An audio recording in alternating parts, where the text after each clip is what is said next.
Inferiority. This is the striving of human beings to overcome.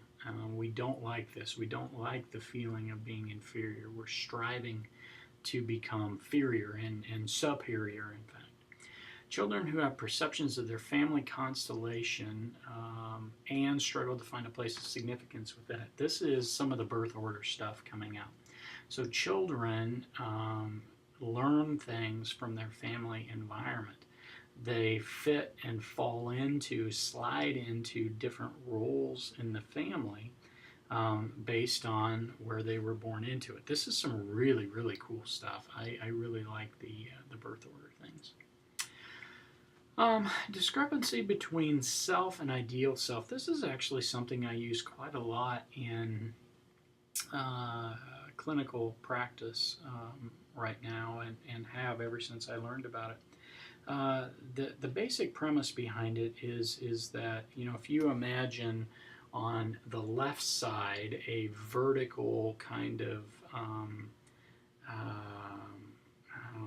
fuel gauge that kind of goes up and down, and then there's another vertical one on the other side of it, on the right side of it. And so if you imagine, another way to look at it would be like a scale tipping one way or the other. With the real self on one side and the ideal self on the other. And so here's kind of how it's used. And so the real self, if the real self is,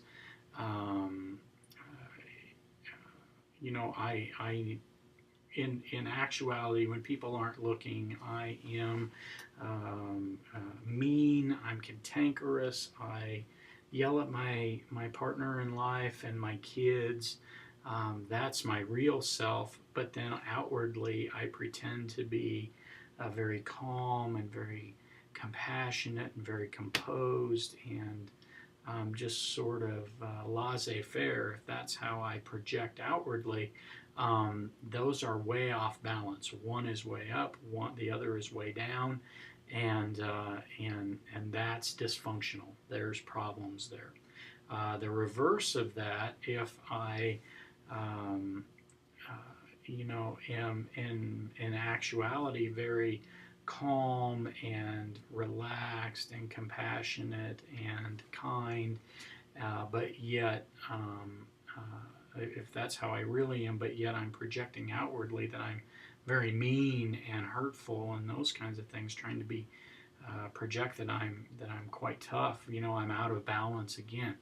Well, and so there's problems there. But people function better when they're able to, when the real self and the ideal self, if you're thinking about the scales tipping up and down, or the fuel gauges, fuel lines looking across at one another, when those two things can look across, when the real self and the ideal self are congruent, that is when people, human beings, are at their best. And so, so I really like that idea, and I use that quite a bit, and that comes here from Adler.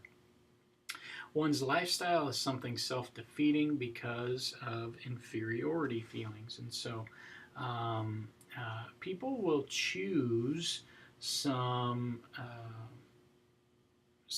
bad decisions. You know, for example, let's take alcoholism. You know, if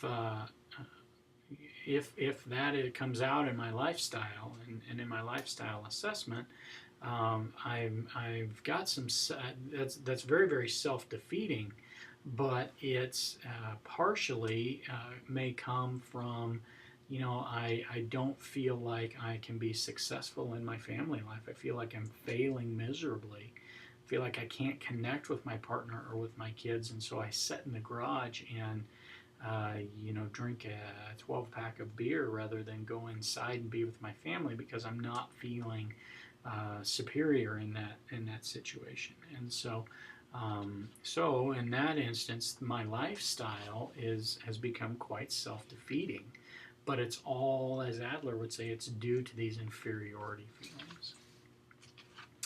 So life tasks,